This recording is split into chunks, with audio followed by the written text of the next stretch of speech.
This is Diana Sullivan in Austin, Texas, and today I'm going to do a simple 3-stitch curly I-cord. Here's one. Now this I-cord was made on the standard gauge machine using a 212 yarn, and see, it's got this gentle spin, kind of a spiral shape, spring-like, little funky. And then here's one that was made on this bulky machine. Now I'm going to demonstrate it on the bulky machine because that'll be easier for you to see. Now this is my chart. My machine is electronic, so I'm going to punch the chart in using the input keys, but you could also make a punch card to do this. I need to program my machine to do this design. This is the 3-stitch curly I-cord chart. Now, I have 6 rows and 3 stitches. To program this machine, the first thing I do is press the input key over here. Then it displays the stitch number that this will be assigned to. This is going in number 930. Then I press step. It lights up this stitch light right here, and the question is how many stitches. So I put in 3 because my pattern is 1, 2, 3 stitches wide. I press step. It lights up the row button. It displays 998 in the window. Well, that's the maximum number of rows. I have to get that out. I press CE, then it goes blank. I have 6 rows in my pattern. I press 6. I press the step button. It displays 1 and the row light. That means put in row 1. Row 1 is 3 dark squares. I push the dark button here 3 times. 1, 2, 3. The long beep means that I've put in the 3rd stitch. I'm at the end of that row. Row 2 is a blank row. I can press the up arrow. It displays row 2 in the window, but there's nothing to put in. I press the row arrow again, that up arrow, and it displays 3. So that's the row to put in now. Dark, light, dark. I press the up arrow. It displays row 4. There's nothing to put in there. Press the up arrow again. Displays row 5. That's dark, light, dark. I don't even need to put in row 6 because when it's blank, you don't have to push any buttons. You could click white, white, white, but you don't have to. Now I've put the whole pattern in, so I push the input key and it goes out of input mode into knitting mode, and I'm going to press step and make sure that it's programmed for 930, and press step again and make sure after a couple steps it lights the green ready light and it's ready to use. Now before I can do this pattern, I have to do something special, unless my machine has KC2. If you've got a machine that doesn't automatically select in needles, or it has KC2, then you could just use KC2 and you'd be good to go. But my machine doesn't have KC2. It just has KC. So I have to do something to the machine so it doesn't select in needles. I'm going to turn the carriage over and set it gently on the needle bed and show you what I'm talking about. There's a pink cam in here that sticks up a little bit, and it has a black screw in the middle with a vertical slot. And if I put a tool in the vertical slot and I turn it a quarter turn counterclockwise, it drops down. That deactivates in needle selection on that end. I also want to deactivate it on this end. So I put the tool in there and I turn it clockwise this time, and it drops down. Now my machine won't automatically select in needles.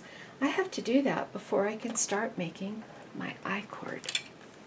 Now my carriage is back on the bed, and I'm going to pick out 3 needles, 1 on the left and number 2 on the right of 0.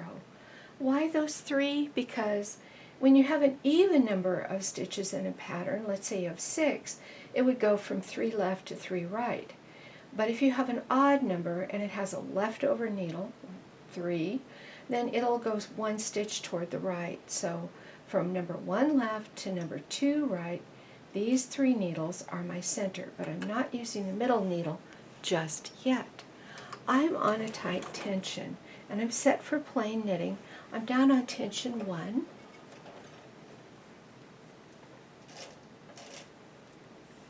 I thread my carriage, and I knit from right to left. What it did was it put yarn on those 2 needles, and I like to hang a clothespin, habit I guess. Now I'm going to put out the in-between needle and knit to the right. Now I actually have stitches on all 3 needles. And instead of the clothespin, I want to use a weight. Hanging a weight on there is just an easy way to make this knit off. I already put in the pattern number. I already put in the pattern design, but I need to get the machine to select those needles. Here I am looking at the right hand end of the needle bed. I push my machine carriage all the way out past the turn mark, and I press the start button on the memory.